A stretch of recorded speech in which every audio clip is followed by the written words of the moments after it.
आवडे देवासी तो ऐका प्रकार नामाचा उच्चार रात्रंदिवस भगवंताच्या नामाचं चिंतन करावं. डावचं चिंतन आपल्याला करावं लागणार आहे. तुम्ही जेवलेत सगळे नाही का? मला थोडी सूचना द्या कधी थांबायचं. मी त्यावेळेस थांबेल 9ला 9:30ला. आता 8:30 वाजलेत म्हणून मी तुम्हाला म्हणतोय या भंग मी सकाळपर्यंत बोलू शकतो. त्याचं कारण सांगतो तुम्हाला मी. हा भंग शांतीब्रह्म एकनाथ महाराजांचा आहे. आणि त्याचं दुसरं कारण असं आहे, मी रात्री पैठणला मुक्काम होतो. पहाटे मंदिरात सगळ्यांच्या आधी काकड्याला पोहोचून 2-3 तास मंदिरात थांबून चरणावरती डोकं ठेवून 4 वंशजांना नाथबाबांच्या भेटून आलोय आज. त्याच्यामुळे मी सकाळपर्यंत त्यांच्या कृपेने बोलू शकतो. पण मी तुमच्याकडे पाहून थांबेल. विठ्ठल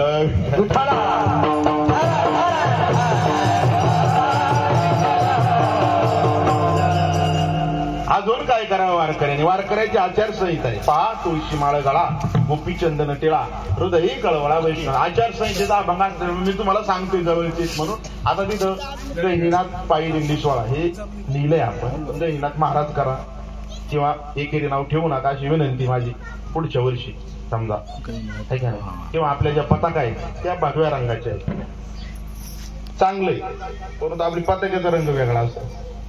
तुम्हाला पटलं तर बघा, जे वारकरी फड असतात, वारकरी सांप्रदायिक जी पताका असते आहे की नाही, गेल्यानंतर आम्ही पायी तर दिंडीचे तुम्ही पाहता असावी अशी माझी विनंती. तुम्ही नाही घेतल्या, मी म्हणतो बिगर पताकाचे गेले तरी मला काय अडचण नाही. परंतु त्या ठिकाणी थोडे सांप्रदायाचे नियम जर आपण वाढवले तर ते आपल्यासाठी, त्या ठिकाणी जाणारी लोक जी असतात ती आपलं आत्मचिंतन करत असतात. काय नाही होत, मी पॅन्ट शर्ट कीर्तन उभं राहिला असतो तर 4 जणांनी नाव ठेवले असते का नाही, ठेवले असते का नाही, काय होते त्याला? मी म्हटलं चालतंय ना पॅन्ट शर्ट, बाबा तर तुझी. पण तुम्ही काय म्हटले असते, बाबाला काय कळतंय का? बरोबर आहे का नाही? त्या पद्धतीने फरक इतका विशेष पडत नाहीये, परंतु आपण प्रयत्न करावा. विठ्ठल विठ्ठल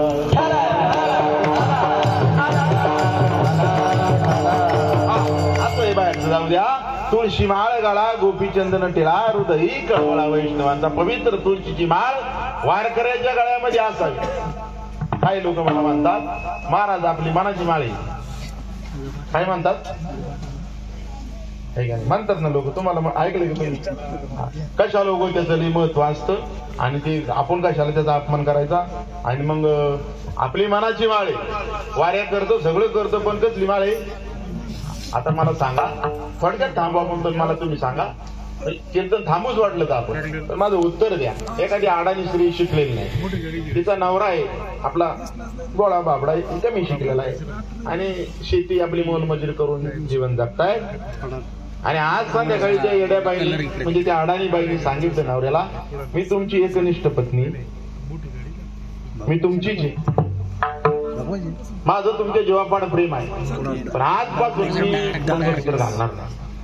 आजपासून माझं मनाचं मंगळसूत्र आहे आणि आजपासून मी कुंकू लावणार नाही आपलं, पण मी तुमचीच आहे. तर ते येडा ऐकन का? आणि तुम्ही देव मिळवायला निघाली आणि आपली मनाचीच माळ आहे, हे काय त्याला चालणार नाही. विठ्ठल विठ्ठल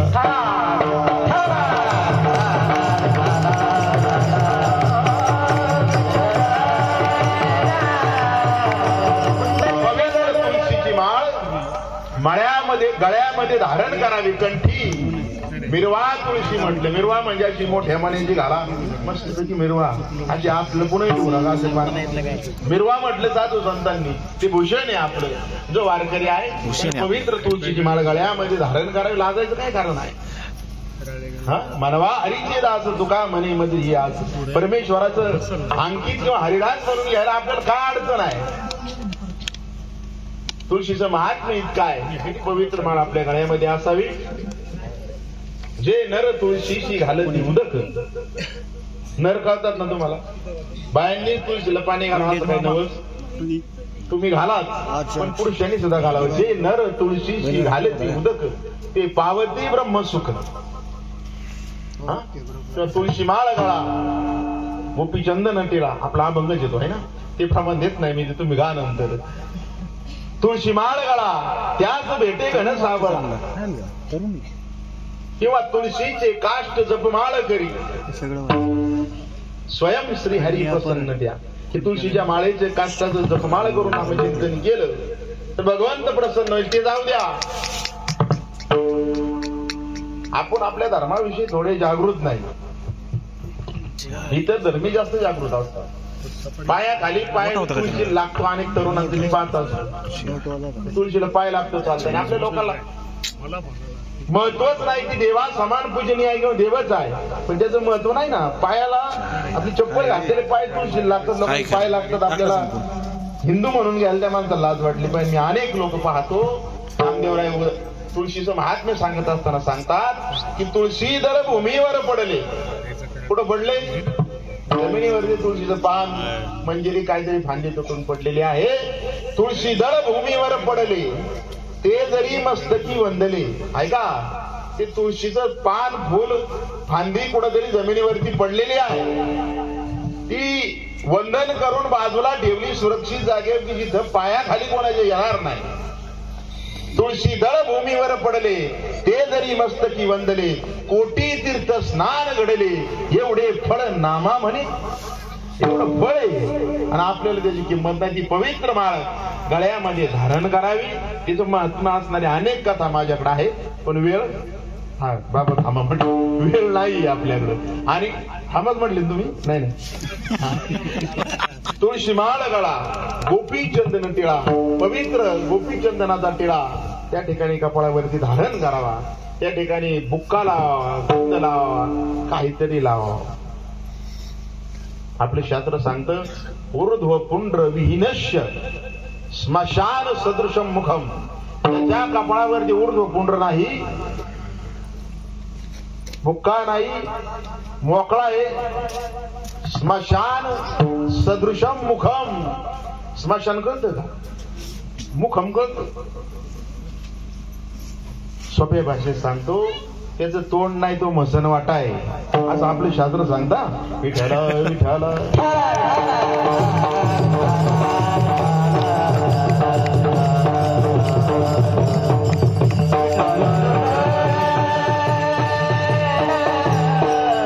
पवित्र तुळशीची माळ गळ्यात धारण करावी. गोपीचंदनाचा टिळा बुक्का भाडावरती लावावा. आणि वैष्णवांविषयी वारकऱ्यांविषयी मनामध्ये जिव्हाळा, प्रेम, कळवळा हरिभक्तांविषयी असावा. ईर्ष्या करू नये, एकमेकांची द्वेष करू नये. ही कमीपणाची लक्षणं आहेत. त्या ठिकाणी साधू संतांचं जर चरित्र पाहिले, विचार केला तर त्यांची उदार अशी चरित्र होती. विंचू चावत होता एकदा हाताला. एकनाथ महाराजांच्या चरित्रात उदाहरण आले ना, अजूनही काही संतांच्या चरित्रात उदाहरण आले की नदीमध्ये बुडत होता म्हणून वाचवायला गेले. ऐका, बारकाय नाही का? आपण म्हणतो की आपल्याला काय करायचे ते तसं आहे, मग आपलं काय करायचं त्याच्या वाटत जाऊन. अरे पण आपल्या डोळ्यासमोर जर एखादी चुकीची गोष्ट घडत असेल आणि जग काय म्हणेल, आपल्याला काय करायचं म्हणून आपण जर संकुचित वृत्तीने राहत असू तर आपल्याला सुद्धा दोष लागतो. आपण मग ह्या गोष्टीत आपल्याला पडून करायचं आपलं काय. विंचू नदीमध्ये बुडत होता. शांती ब्रह्म एकनाथ महाराजांनी तो उचलून बाजूला टाकला. टाकत असताना विंचू चावला, त्याचा स्वभाव आहे. तो चावला नाही हो, त्याने गुदगुलेच केले फक्त त्याच्या स्वभावानुसार. ठणका मारला, वेदना झाली, हात बाजूला झाला, विंचू पुढे पडला परत जमिनीवर. त्या पाण्यात पडला, पुन्हा उचलला, पुन्हा चावला, पुन्हा उचलला, पुन्हा चावला. एक मनुष्य ती कृती पाहत होता. आता हात बधीर झाला आणि विंचाचं विष संपलं, पण त्यांनी त्यांची कृती थांबवली नाही.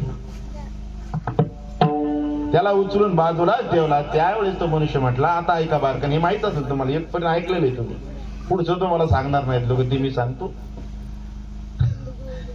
बाजूला टाकल्याच्या माणसाने प्रश्न विचारला की तो 4 वेळा 5 वेळा तुम्हाला चावतोय, बुडू द्या त्याला, मरू द्या, का त्याला वाचून तुम्ही बाजूला टाकलं? आता ऐका, हे सांगणार नाही तुम्हाला कोणी. त्यावेळेस एकनाथ महाराज म्हटले, तो विंचू आहे, त्याला बुद्ध्यांक कमी आहे. तो विंचू आहे, त्याला मी उचलून बाजूला टाकत असताना त्याचा चावण्याचा स्वभाव आहे. जर तो त्याचा स्वभाव टाकत नसेल तर माझा साधूचा स्वभाव मी का टाकू? दया करण्याचे पुत्र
त्यासी म्हणे जेव्हा पुढे तोची साधू ओळखावा देव तेथेची जाणावा तोच देव आहे. ते म्हटले मी माझा स्वभाव का सोडू. आपण वेगवेगळ्या ठिकाणी वेगवेगळ्या प्रकारे वागतो. आपल्या भावना वेगवेगळ्या होतात. वेगवेगळ्या वातावरणात वेगवेगळ्या व्यक्तींजवळ वेगवेगळ्या ठिकाणी ते का होत आहे. आपण आपला स्वभाव सोडू नये. आपण ज्या स्वभावाचा आहे साधू वृत्तीचे आपण आहोत. म्हणून हृदयी कळवळा वैष्णवांचा. हृदयामध्ये वैष्णवांविषयी प्रेम आणि कळवळा असावा. आणि हेच अभंगाच्या दुसऱ्या चरणामध्ये तुळसी माळ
गोपी चंदन टिळा हृदयी कळवळा वैष्णवांचा.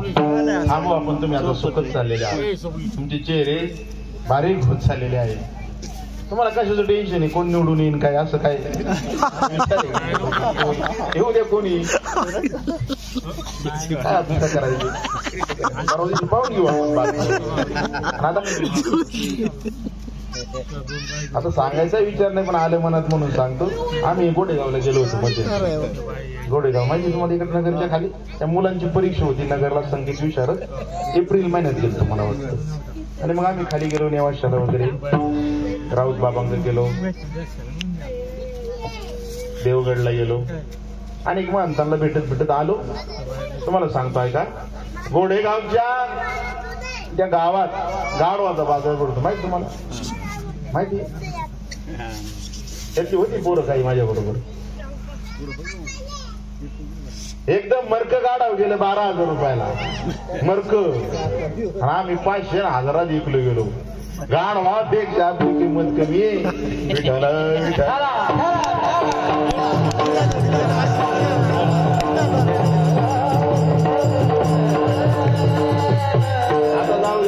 होऊन गेलेले पुढच्या वेळेस ध्यानात ठेवा. आता तुम्ही फ्रेश झाली. आता या समाज विशेष नसतो काही विनोद करायचा. भक्ती ज्ञानाविरहित इतरा गोष्टी न कराव्या प्रेम भरे वैराग्याच्या युक्ती विवराव्या जेणेकरून मूर्ती ठसावी श्री हरी ऐशी कीर्तन मर्यादा आहे संतांच्या करते. आता आमच्याच लोकांनी ती मर्यादा सोडली त्याच्यामुळे तुमच्याकडून थोड्याफार गोष्टी अलीकडे पटीक होणं आम्ही साहजिक धरतो. आमचीच लोक ताळ्यावर राहिली आहे का नाही. ती नुसती पाकिटाव कार्यक्रम चालू आहे. असो आपल्याला तिकडे जायचं नाही वेळ नाही. हृदयी कळवळा वैष्णवांचा आता कळवळा सांगतो आपल्या तालुक्यातलं मी तुम्हाला हेवरं माहिती का हेवरं कुंभार माहिती बऱ्याच जणांना माहित असेल ना नाही. हेवरं गाव माहिती आहे तुम्हाला हेवरे कुंभार हा त्या गावची दिंडी पंढरपूरला जाते. त्या दिंडीत आम्ही जात असतो अगदी पहिले पण शेवटपर्यंत चाललेलो आहे त्या दिंडीत. कोरोनाच्या आधीचा विषय आहे. दिंडी पंढरपूरला गेली आहे का बारकाईने बरं का. दिंडी पंढरपूरला पोहोचली. आता तुकोबरायांच्या बरोबर सोहळ्यात चालणारी दिंडी आहे म्हणून दररोज फक्त प्रवचन व्हायची कीर्तन होत नव्हतं. कीर्तन तळावरती असतं. ज्या स्वतंत्र पालखी सोहळे घेऊन चालतात त्यांची दररोज कीर्तन होतात. परंतु ज्ञानोबराय तुकोबराय चालल्यानंतर जे तिथं तळावरती कीर्तन असतं पालखीच्या जवळ तेच आपलं कीर्तन असतं म्हणून तो फडाचा नियम आहे. आणि म्हणून कीर्तन कधी होतात दशमीला एकादशीला द्वादशीला तिथं गेल्यानंतर आहे का नाही. आणि त्या नियमानुसार त्यांची सवय होती एकादशीला कीर्तन करायचं. 2 महाराज देहू पासून पंढरी पर्यंत पायी चालत ते दिंडीत गेले होते. 2 महाराज. तुम्ही नाव विचारू नका तुम्हाला जास्त महाराज पाटील अतिशय जीवशकांचे मित्र होते. पंढरपूरला गेले. आता तारखा कमी असल्यावर किंवा नवीन कीर्तनकार असल्यावर किंवा कधी कधी सांगण्याची ऊर्जा जास्त असल्या माणसाला वाटतं तारीख मिळावा जे आता मला बोलण्याची संधी मिळावा. आता मी दमलोय तुम्हाला खरं सांगायचं म्हणजे मागच्या आठवड्यात 5 आता आज पण चालू झालंय का 27 तारीखपर्यंत बंदच नाही कीर्तन. परंतु वारकरी संप्रदायाची आचारसंहिता येत पुढच्या तुम्हाला माहिती पुढच्या मी सांगणार नाही आम्ही पाळायच्या. तुकोबरायांची एक प्रमाण आहे पहा. माझी कथा करा म्हणे जरी कोणा माझं कीर्तन ठेवा माझं प्रवचन ठेवा मला तारीख द्या असा जर महाराज म्हणला माझी कथा करा म्हणे जरी कोणा तरी नारायणा जीवा जडो तरी नारायणा माझी जीभ झडून जाऊ दे पण मी माझी कथा ठेव तोंडाने सांगणार नाही. तुकोबराय म्हणतायत इथपर्यंत कीर्तनकाराने आचारसंहिता पाळायची असतात इथपर्यंत. ते पैसे बिशे तर तिथं भागच निराळा आहे. विठ्ठल विठ्ठल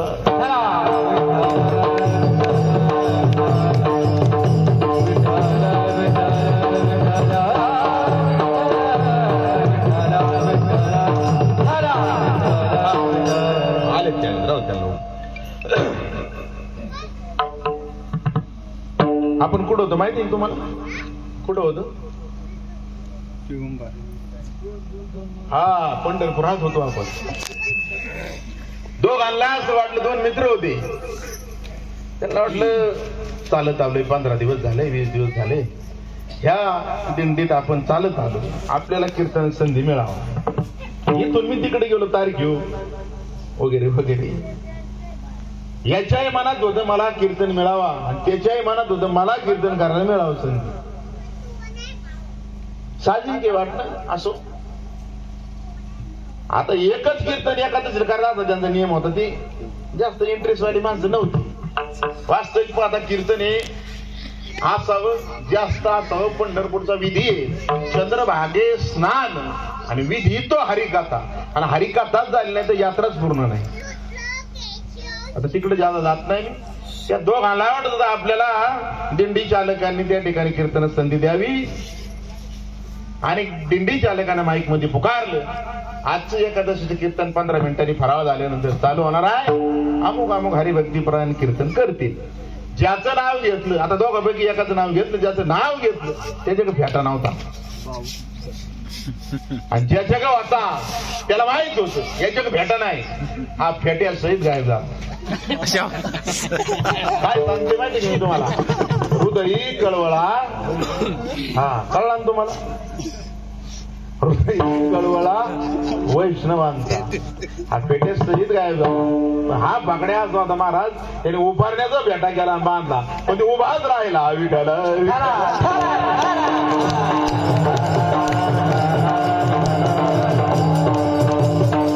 पांढरा आणि विद्युत वारीत चालून जर असा काळवळ ठेवला महाराज आहे का नाही. वारकऱ्यांनी एकमेकाचा द्वेष करू नये कोणाचा कमीपणा बघू नये कोणाच्या चुका बघू नये. आपलं हरिनाम घ्यावं गात जागा आहे का नाही. प्रेम मागा विठ्ठला त्याच्याकडे प्रेमाची मागणी करा का द्वेषाची मागणी करायची हे आपल्याला समजलं पाहिजे. म्हणजे ही वारकऱ्यांची आचारसंहिता तुमचा पहिला दिवस म्हणून सांगते बरं का मी. म्हणजे उद्यापासून थोडंफार आवडे देवासी तो ऐका प्रकार नामाचा उच्चार रात्रंदिवस तुळशी माळ गळा गोपीचंदन टिळा आणि हृदयी कळवळा वैष्णवांचा हा वारकऱ्याचा नियम आहे. ही आचारसंहिता आहे विठोबा.